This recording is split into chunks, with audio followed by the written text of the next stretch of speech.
today I'm going to try to tell you everything I know about concentration curls. So, it's a bicep exercise, one bicep at a time. We have a general principle of the program. Anytime that you can work one side and then the other, and both sides at the same time, you want to do both. Anytime you can work one side and then the other side, and then both sides at the same time, you want to do both. So this is an example of working the right bicep and the left bicep. This is my right and this is my left. I hope it works out for you too. All right, so I'm going to warm up, and as you should always do, the greatest warm up is the first exercise of your workout. So it's the warm up for the whole workout. But then every exercise after that has its own warm-up. A warm-up has a basic definition, a general definition, and that is it is light or easy, slow, very intentional, and you try to do it very precisely and move forward so that your body gets used to doing it. It's actually your brain that we're trying to warm up the most. So think about that. Okay? So I'm going to get that dumbbell, and I'll tell you some other form-based things in just a second. Boom. And boom. And boom. I am trying to connect in terms of feel. I am trying to connect with what that bicep's doing. Boom, boom, boom. Boom, boom, boom. Do some on the other side. Doesn't matter what size dumbbell you use. This is a 10-pound dumbbell. The whole purpose of this is it's the only way to exercise muscle. And muscle is what we're mostly made of. Most of our tissue is muscle. All of our metabolism is in muscle. I hope you've heard about the mitochondria. That's a famous little organelle inside each muscle cell. This is the only way to maintain every aspect of the muscle cell. So if you want healthy muscle, if you don't have healthy muscle, you're not healthy. But if you want to be healthy, you have to have healthy muscle, and you have to do individual muscle exercises. This is one for the bicep. Okay, I'm going to try to do my next set with the 15. Before I go, I want to tell you some alignment things. I've watched people do this my entire adult life. And for whatever reason, this one seems to be a little bit difficult for people to get right away. So, but there's some basic geometric things that you want to do. This thigh, I want to put my elbow to where it doesn't poke into my muscle to the side of my thigh. So I've got to put it just a little bit lower. So this functions as a wall. So it's like leaning against the wall and doing an exercise. So the back of my arm is butted up against that wall, but I don't want to push into my leg with the point of my elbow.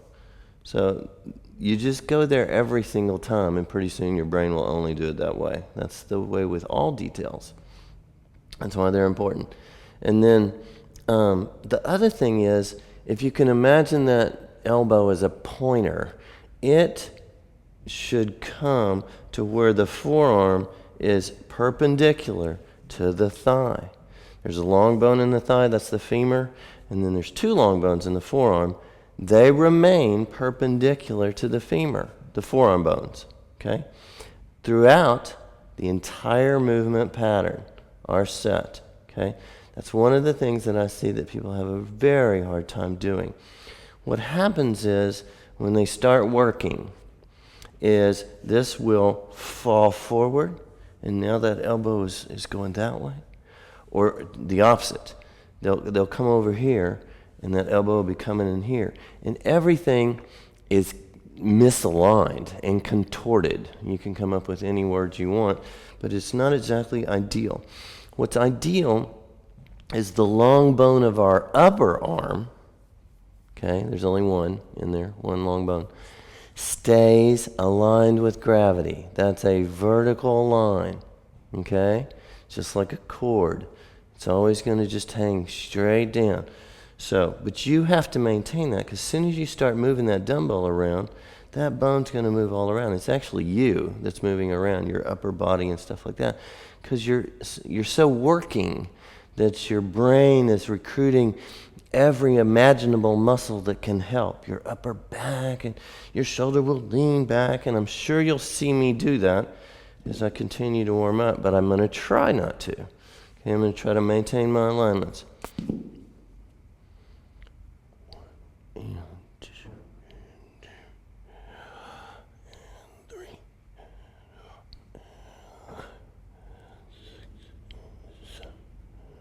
That felt really good. Put that butt of the elbow slightly below that thigh.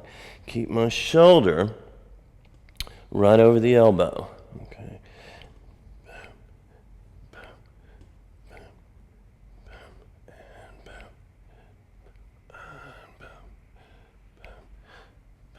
All right, let's move on to something else. From the top of the movement, okay? The top of the movement has there's a gazillion definitions here, and it's my job to say them to you. The top of the movement, the arm is bent as much as it can bend.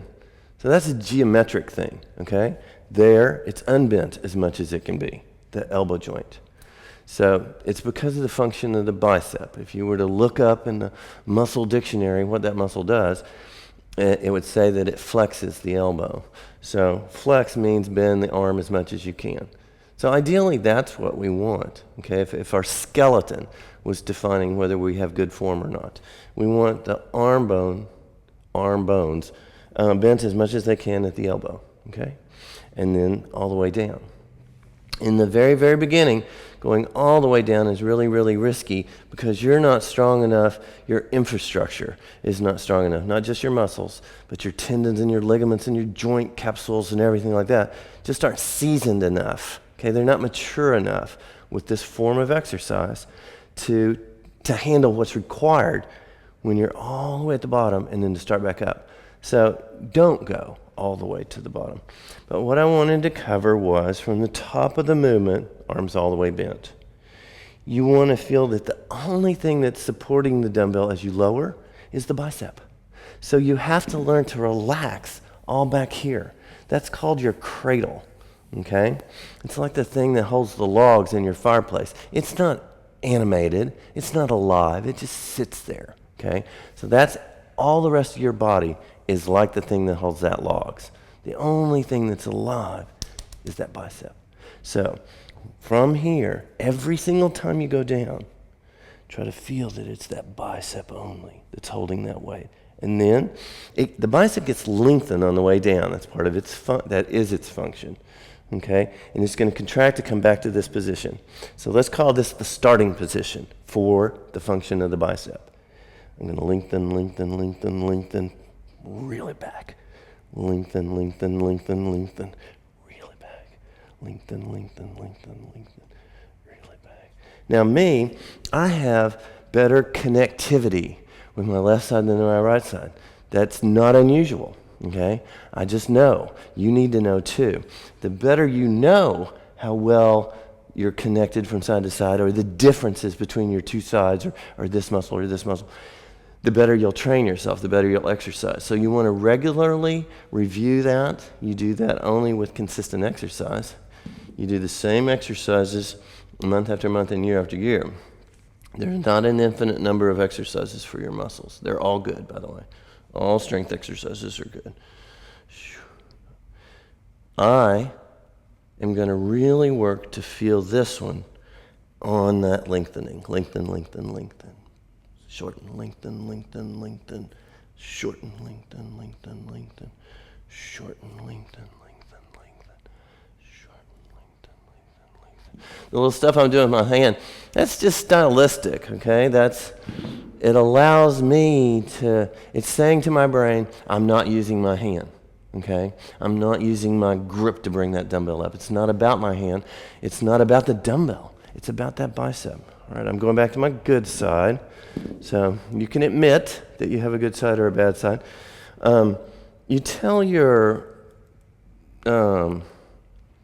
side that doesn't work as well to take a lesson from the good side, because it's always there while you're doing your good side. It's just paying attention. It's like two students. You love them both. It's your job to teach them. Okay, here we go. See, I didn't go all the way to straight arm, all right, because that kind of moved everything. So, I mean, that'll always be there. You can always go to straight arm, particularly the way gravity's acting upon that dumbbell. So you can at any time do that, but it's kind of safer to go with a cock. All right, here we go, and boom, and boom, boom. Bicep only. Put that finger right there and feel and squeeze, and squeeze, and squeeze. All righty? You got to open your legs up. A lot of people, this is in the way, okay? So that's a matter of hip joint function that you can do that. And don't wear tight jeans. All right, last chance for excellence right here. Okay, you want this shoulder directly over that elbow at all times. So I need to check and make sure it is. All right, and squeeze. Squeeze. Squeeze.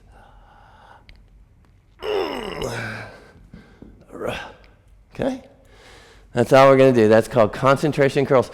One of the things that I tease my clients with when I see them not paying attention when they're doing this exercise is, why do you think they call it concentration curls? Next time.